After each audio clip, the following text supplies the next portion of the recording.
الرحيم اللهم صل على سيدنا محمد الفاتح لما أغلق والخاتم لما سبق ناصر الحق بالحق والهادي إلى صراطك المستقيم وعلى آله وصحبه حق قدره ومقداره العظيم رب اشرح لي صدري ويسر لي أمري واحلل عقدة من لساني يفقهوا قولي رب زدنا علما وارزقنا فهما سبحانك لا علم لنا إلا ما علمتنا إنك أنت العليم الحكيم ولا حول ولا قوة إلا بالله العلي العظيم رب اشرح لي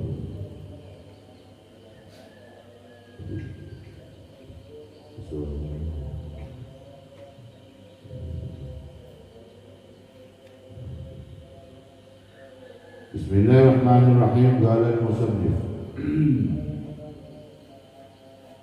الحبيب عبد الله بن علي محمد الحداد عن بعد الضحاة وهم الذين اهتجروا الدنيا ولم يبالوا بها بل أخذوا منها قدر ضرورتهم من أذنب ذنبا أي تحمله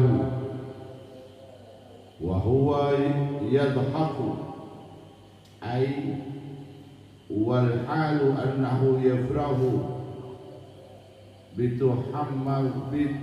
بتحمله فإن الله يدخله النار وهو يبكي لأن حقه أن يندم ويستغفر الله تعالى لذلك ومن أطاع وهو يبكي حياء من الله وخوفا منه تعالى على تقصيره في تلك الطاعة فإن الله تعالى يدخله الجنة وهو يضحك أي يفرح غاية الفرح لحصول مطلوبه وهو عفو الله تعالى والله أعلم. Ya, itu dulu yang kita bahas. Alhamdulillah, segala puji bagi Allah. Pada subuh kali ini kita masih diberikan Allah hidayah, kekuatan iman, sehingga kita masih melaksanakan salat subuh berjamaah plus dengan salat sunat qabliyah subuh. Ada salah satu ciri-ciri orang yang senantiasa melaksanakan salat subuh secara berjamaah 40 hari, maka Allah Subhanahu wa ta'ala akan menjauhkan dia dari sifat munafik. Jadi orang yang 40 kali salat subuh berjamaah, dia diangkat tidak jadi orang munafik. Besar pahala yang didapat, karena salat yang agak susah dikerjakan oleh umat Islam itu adalah salat subuh, luar biasa. Tapi orang yang suka melaksanakan salat subuh itu hidupnya barakah. Awal subuh itu diturunkan keberkahan dari langit. Nabi bilang al-barakatu fi bukuriha. Keberkahan itu ada di waktu pagi.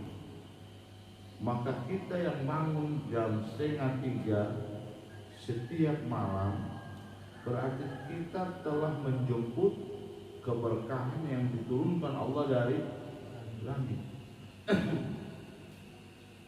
Keberkahan itu banyak macam. Keberkahan itu banyak macam. Kesehatan itu berkah. Umurnya diberikan Allah berkah.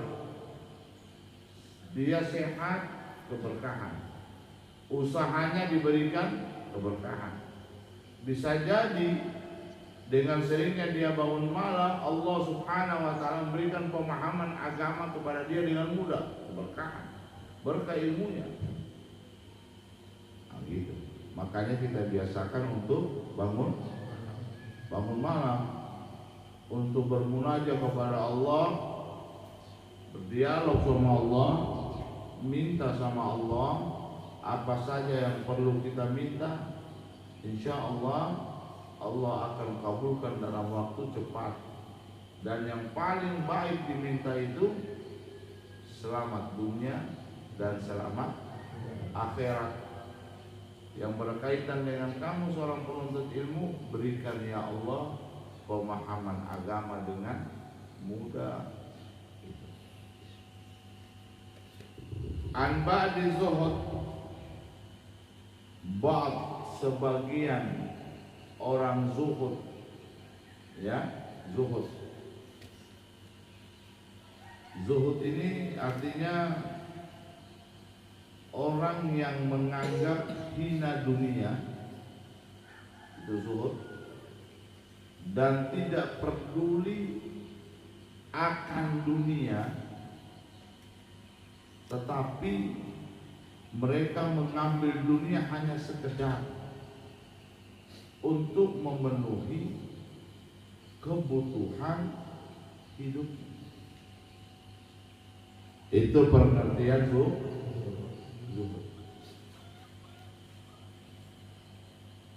Dia tidak terlalu terlena dengan kehidupan ini. Orang tanya zuhud tidak terlalu terlena, tidak terlalu wah kita kerjain sampai dia meninggalkan hal yang diwajibkan oleh Allah. Orang zuhud itu bukan berarti orang yang senantiasa tinggal dalam rumah urusannya ibadah. Orang zuhud itu bukan hanya angkat tangan terus meminta kepada Allah tanpa kerja. Jadi orang yang zuhud itu keperluannya terhadap dunia ini hanya sekedar memenuhi kebutuhan hidupnya. Dia tidak terlalu terbawa arus untuk kejar dunia. Bukan berarti dia kejar dunia, dia lupa sama akhirat. Tidak pernah kita dilarang oleh Allah. Ente orang kejar dunia. Yang dilarang di situ ketika kita kejar dunia kita lupa Allah Subhanahu wa taala. Jangan pernah kamu maksudnya terlena kepada dunia sampai kamu tinggalkan ibadah kepada Allah, tinggalkan kewajibanmu kepada Allah. Itu tidak zuhud namanya, zuhud. Ya. Orang zuhud itu begitu. Dia kejar dunia tapi ibadahnya tidak pernah tertinggal. Tahajudnya tidak pernah tertinggal. Terus ini tahajudnya tidak pernah tinggal. Apalagi dia puasa Senin Kamis. Pokoknya urusan akhirat dia kerjakan sambil dia kerja dunia itu betul. Tapi kalau ada orang yang dunia tuh dia kerja sambil meninggalkan akhirat, dia kerja kebun, tinggalkan sholat. Mana berkah? Itu bukan zuhud namanya. Itu hanya dosa dia dapat. Hasil pekerjaannya tidak berkah. Kemudian kehidupannya begitu-begitu saja. Karena dia kejar dunia itu, dia lupa mendekati yang punya dunia. Sebenarnya yang lebih didekati itu siapa? Allah yang punya dunia itu. Agar supaya dunia tunduk kepada kamu. Kalau kamu kejar Allah Subhanahu wa taala, kamu dekat sama Allah Subhanahu wa taala, kamu kejar Allah, kamu dekati Allah Subhanahu wa taala, dunia akan tunduk sama kamu. Dunia ini akan dia perintah, tunduk sama dia. Karena ada hadis qudsinya begitu. Allah bilang, dunia, ikhdim, berkhidmatlah kamu man khadamani, kepada orang yang berkhidmat kepadaku. Tunduk kau pada dia, patuh kau sama dia, kau kejar sama dia, karena dia tunduk kepada saya. Kan begitu. Ini hadis qudsi bilang itu. Dunia akan diperintah oleh Allah Subhanahu wa taala untuk tunduk kepada orang yang tunduk sama Allah, yang patuh sama Allah. Dunia kejar mereka. Sebaliknya, dunia, perbudaklah orang yang tidak mau tunduk kepada saya. Perbudak Tuhan mereka. Dunia ini dia perbudak orang-orang yang tidak mau tunduk sama Allah Subhanahu wa taala. Hei dunia, perbudaklah orang yang tidak mau tunduk pada saya. Dia kejar terus kau seakan-akan kau tidak pernah akan habis. Maka orang yang lupa sama Allah, orang yang jauh sama Allah, orang yang hanya kejar pekerjaan dunia, dia lupa sama Allah, sampai mati dia kerja, dia tidak akan pernah merasa puas dari hasil pekerjaan dia. Karena dunia buat seperti itu. Dunia perbudak sama dia. Dunia bilang, saya kurang lagi, dia kejar lagi. Dia urus pekerjaannya sampai malam baru balik, sampai subuh baru balik. Dia lupa sama Allah. Itu tanda orang yang diperbudak oleh dunia. Setiap hari, setiap tahun, berganti tahun, kehidupan dia begitu-begitu saja. Karena dunia tidak pernah memberi kepada dia.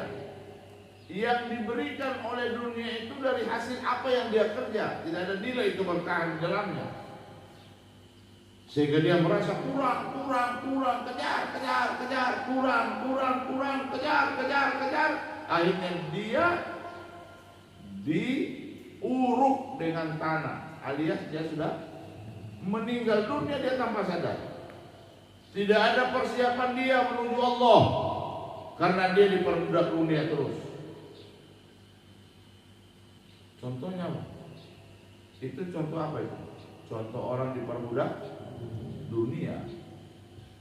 Contoh orang yang diperbudak dunia itu dia kejar terus. Dia lupa sama Allah. Dia tertipu dengan apa yang ada di dunia ini. Dunia itu kau kejar. Kamu berdiri di tengah aspal, siang bolong, terus kamu lihat di bawahnya itu. Kau lihat apa itu di bawah aspal itu? Kau lihat begini. Apa itu? Kayak apa yang kau lihat? Kayak air kan? Kau lihat di aspal itu. Air dia. Kau kejar itu air. Kau dapat. Makin kau kejar, makin jauh dia. Makin kau kejar, makin apa dia? Makin jauh. Makin kau kejar, makin jauh dia. Itu dunia. Itu perumpamaan dunia. Dunia ini ibarat fata morgana. Semakin kau kejar dia, semakin jauh dia. Semakin kau kejar dia, semakin jauh dia. Yang hak dikejar itu Allah.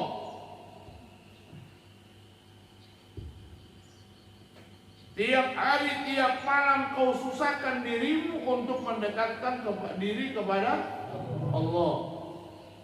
Kau belajar, kau siksa dirimu untuk menuntut ilmu. Kau kejar Allah itu. Karena orang belajar itu zikir yang paling besar. Subuh kau belajar, sore kau belajar, habis makan, habis ada ta'asyab kau belajar. Kan begitu? Pagi dari jam 7.15 kau belajar sampai setengah 12. Kau belajar. Habis sholat zuhur kau tidur sedikit. Pada asar kau belajar lagi. Itu kau cetak pahala yang luar biasa. Karena itu metode dan cara seorang penuntut ilmu mendekatkan diri sama Allah Subhanahu wa taala. Malam kau bangun, tengah malam kau bangun 2:30, kau dekatkan diri sama Allah, kau mintalah dunia itu di sana. kasih saya pemahaman ilmu agama, berikan keberkahan dalam rezeki saya. Tapi kau kerja dunia sekedarnya saja. Begitu kau kejar, kau lebih mendekati mengejar Allah ketimbang itu. Kau kejar dunia sekedarnya saja, nanti dia kasih banyak sama kamu. Kira-kira dunia ini bantakah kalau Allah perintah sama dia, kau kejar sama dia? Dunia bisa bantah sama Allah? Tidak bisa. Dunia itu makhluk sama dengan kita. Apa artinya makhluk? Ciptaan Allah sama dengan kita. Dunia ini makhluk sama dengan manusia. Masa dia sama dengan kita, bisa dia taklukkan kita, sehingga kita gara-gara dia lupa sama Allah? Masuk akal itu? Tidak masuk akal. Kamu seorang penuntut ilmu, diberikan ilmu agama, cerdas kamu berpikir. Masa kamu punya akal yang cerdas itu dikalahkan oleh dunia yang tidak punya akal? Termasuk waktu. Waktu itu bagian dari dunia, kau yang atur. Bukan, oh saya tidak ada waktu saya untuk belajar. Saya begini, kau yang atur itu waktu.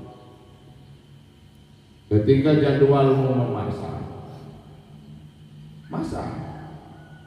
saat jadwal orang sholat berjamaah, kau tinggalkan memasak itu, kan sudah diberitahu.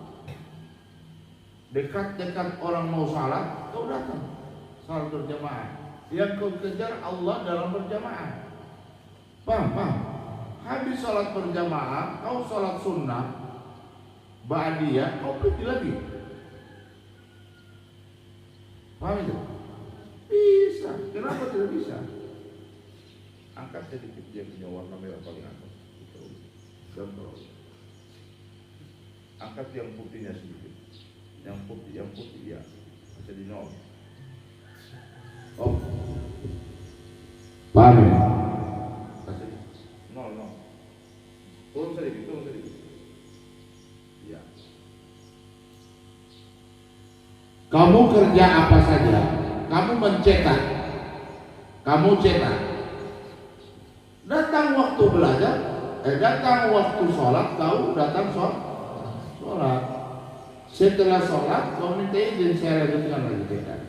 Nanti apa yang kau cetak itu ada barakahnya. Orang yang senantiasa mengingat Allah setiap waktu, dia tidak pernah tinggalkan, dia ibadah terus menerus, plus dengan dia punya nawafil, dia baca wirid, dia baca salawat, apapun pekerjaan yang dia lakukan ada mengandung keberkahan yang tinggi di dalamnya. Dia memasak itu, makanannya yang dia masak barakah, apalagi dia tak garuh nasi, dia baca salawat kepada Nabi Muhammad. Dia cuci piring, dia baca salawat kepada Nabi Muhammad.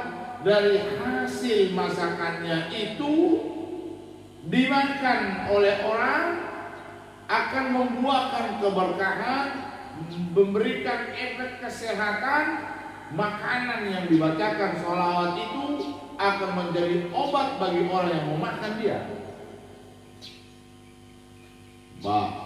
Garuh nasi, baca salawat kepada Nabi terus. Allahumma shalli ala sayyidina Muhammad wa ala ali sayyidina Muhammad. Allahumma shalli ala sayyidina Muhammad wa ala sayyidina Muhammad. Atau tidak sallallahu alaihi Muhammad, sallallahu alaihi Muhammad, sallallahu alaihi Muhammad. Dia garuh sayur, dia baca salawat, dia niat kepada Allah, ya Allah, siapa saja yang makan nasi ini diampuni dosanya dengan berkat salawat, diberikan sehat lahir dan batin. Nah, kan? Bagi kami yang makan penuntut ilmu diberikan kepahaman ilmu agama. Nah begitu, yang bertugas memasak. Ya, semua berniat begitu. Innamal a'malu, kan kita sudah belajar tentang hadis itu kan. Segala pekerjaan tergantung dari niatmu. Kalau kau connect kepada Allah, benar-benar kau husnuzan bahwa doamu itu diterima oleh Allah, maka pasti doa itu akan terjadi. Tergantung kau husnuzan atau tidak kepada Allah. Nah, kita diajar tidak ada satu doa seorang mukmin pun tidak diterima oleh Allah. Semua diterima oleh Allah. Ada yang dia kabulkan secara spontan, ada yang dia kabulkan nanti di akhirat. Semua sama. Paham ya? Ya, kamu mau masak itu baca sholawat supaya kita sehat. Sehat semua orang bersalawat, barakahnya tinggi. Ya, oke. Apa katanya? Dia bilang di sini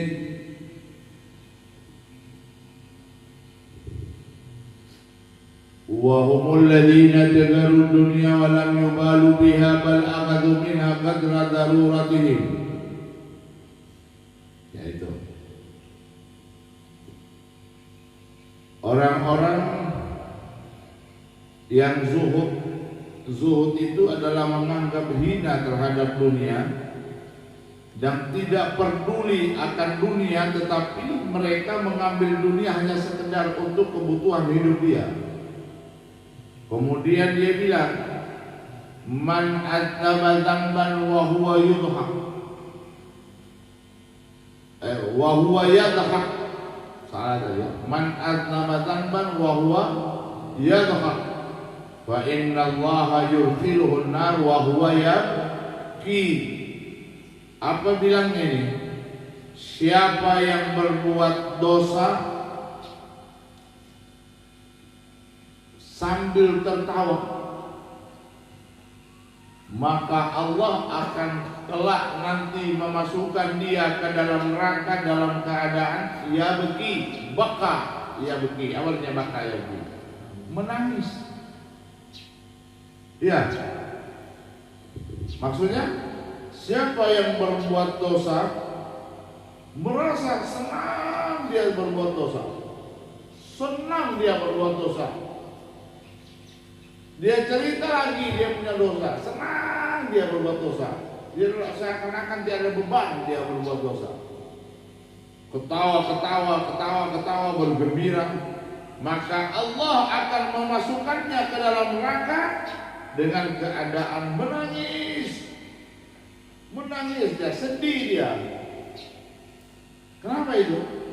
Sesungguhnya patutnya bagi orang tersebut harus menyesal, meminta pengampunan kepada Allah. Kita menyesal, dia hanya tertawa. Kamu, siapa yang buat dosa dalam keadaan senang, tertawa-tawa, seakan-akan tidak ada beban, maka Allah akan masukkan orang itu ke dalam neraka dalam keadaan menangis. Apa itu? Dia tidak salat, senang hatinya. Seakan-akan dia tidak punya beban sama sekali. Cuek. Padahal tarkus salat sanbun gabir. Padahal meninggalkan salat itu dosa paling besar, tapi dia seakan-akan tidak punya dosa ketika meninggalkan salat. Tidak ada dia menyesal sama sekali. Senang hatinya. Ini bakal calon orang dimasukin Allah ke dalam neraka dalam keadaan menangis. Dia minum minuman khamar, narkoba, dia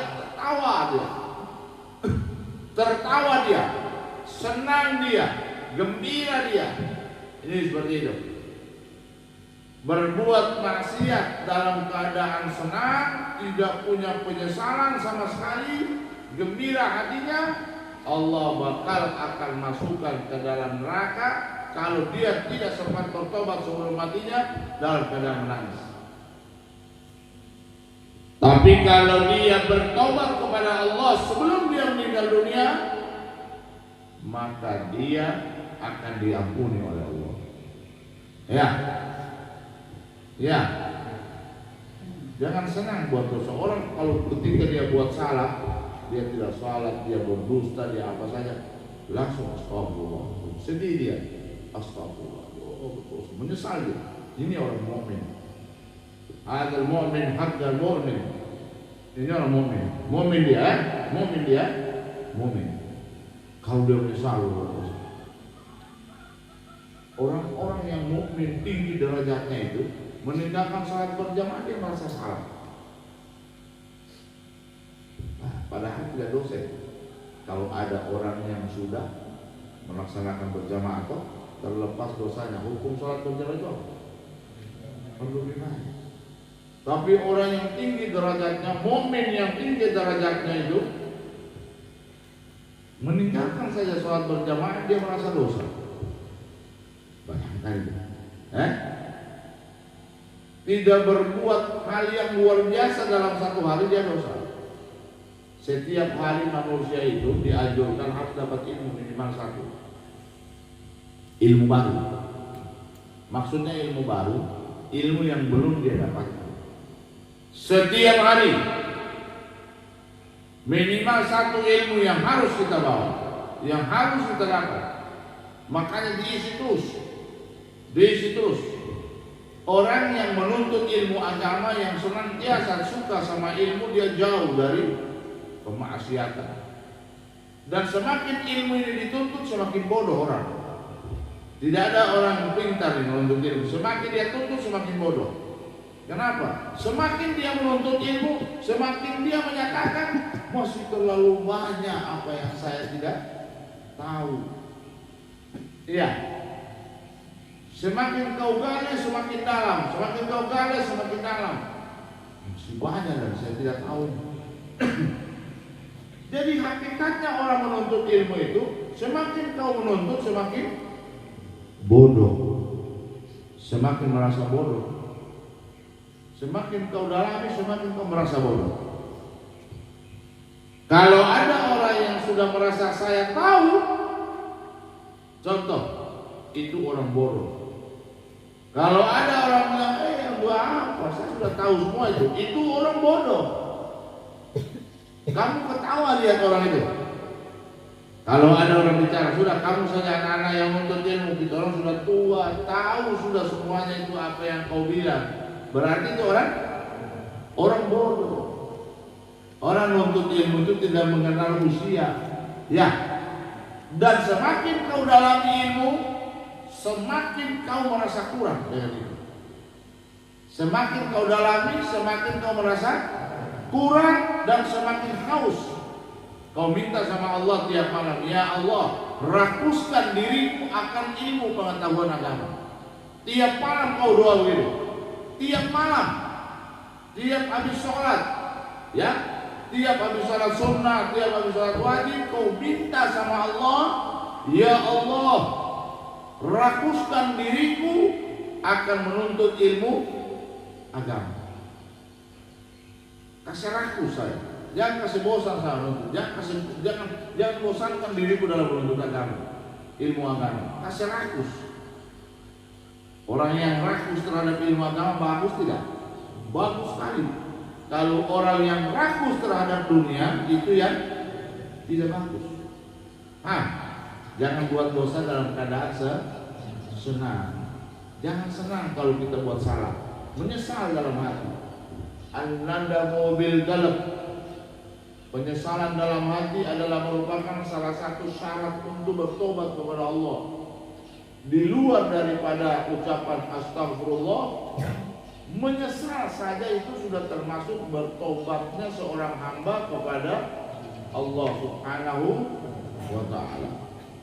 Terus dia lanjutkan, wa man ata'a wa huwa yabki haya'an min Allah wa khawfan minhu. Bayangkan itu. Siapa yang berbuat taat kepada Allah, siapa yang buat taat sama Allah, belajar agama, taat, bentuk ketaatan dia pada Allah. Istiqamah salat nawafil, setiap dia mau belajar berwudu, habis ta'lim begini dia salat isyraq, baca wiridun latif minimal, ya. Kemudian apa lagi? Kemudian dia salat tengah malam, dia ibadah kepada Allah.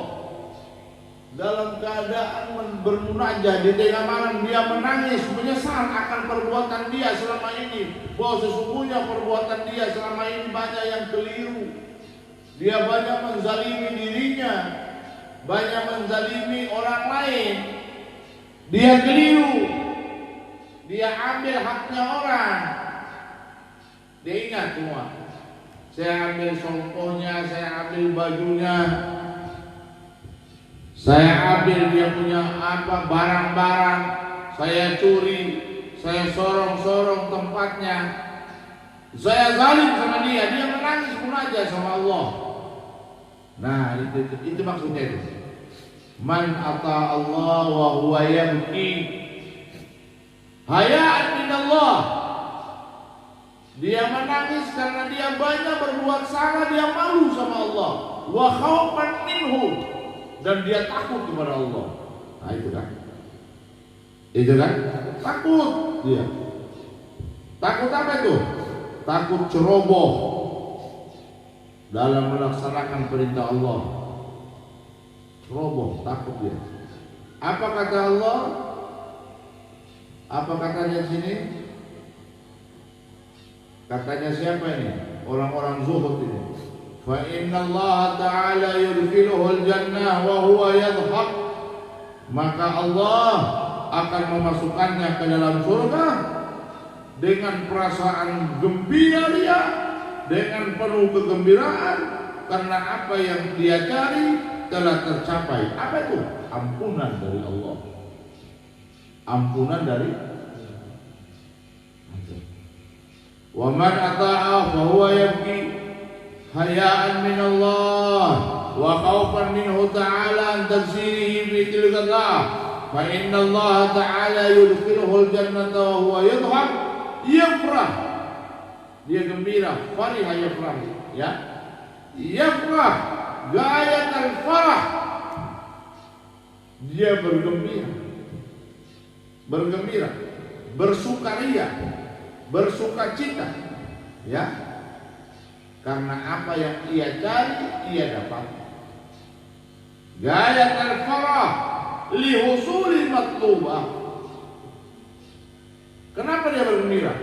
Husul, hasal, matlubah, berhasil apa yang dia tuntut, berhasil apa yang ia cari.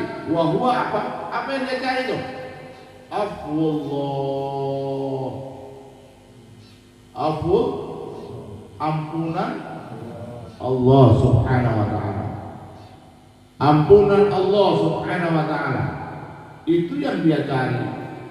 Dia berbuat taat sama Allah, dia menangis, Allah akan masukkan dia ke dalam surganya dalam keadaan tertawa, dalam keadaan dia gembira.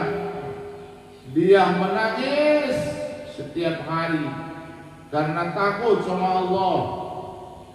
Jangan-jangan ibadah saya ini kurang, jangan-jangan sembahyang saya ini masih banyak yang kurang. Dia punya segi hukum, makanya saya harus isi Allah kasih saya sehat.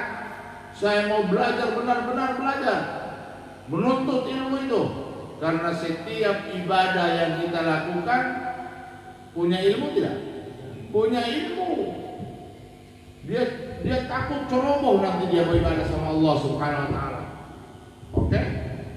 Dia takut ceroboh dia beribadah kepada Allah, makanya dia takut sama Allah. Takut kepada Allah akan kecerobohan dirinya dalam beribadah kepada Allah. Dia tuntut. Orang pandai itu dia suka menuntut apa? Ini air aqua, bagaimana caranya, cara meminumnya? Satu hari berapa botol? Itu orang cerdas. Oke? Mudah-mudahan kita diberikan Allah kekuatan untuk itu, ya. Kekuatan untuk menuntut ilmu. Tidak pernah surut rakus kita terhadap ilmu, dan kita berbuat dosa harus menyesal, menangis. Jangan pernah tinggalkan ibadah kepada Allah, karena dengan banyaknya kau beribadah kepada Allah, Allah akan angkat derajatmu. Allah akan angkat derajatmu. Karena itulah yang dicontohkan oleh Nabi Muhammad SAW. Jangan pernah kau tinggalkan bersalawat kepada Nabi Muhammad. Ya, dengan salawat kau akan dihapuskan dosamu.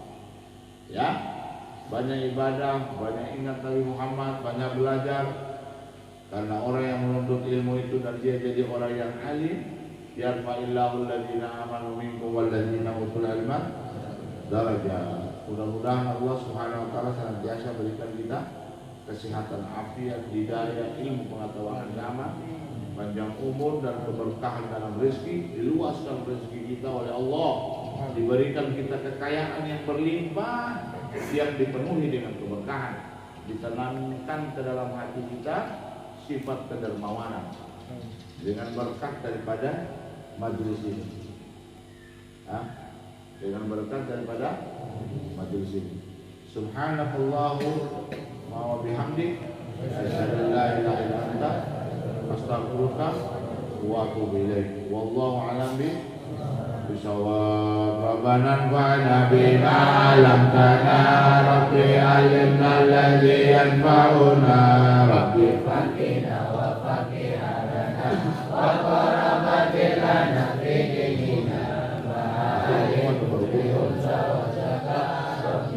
wafiqna wa wafiqul liman tajadi qawlan wa fi'lan karama wa ruki kula halalan darima wa rakila asya ulama nazati wali wa nufakul asya rabbana asyidana kulajur wa kirabihinu mingaruyun rabbi anta rabbana kulajur qabla anta biyana rasul madun wa salatullahi tajal mustafa man ilaha tida'ana wal wafa bikirati bi'ilmi nasyifa wa ala alihi wa bishurafa wa ala sabri masabin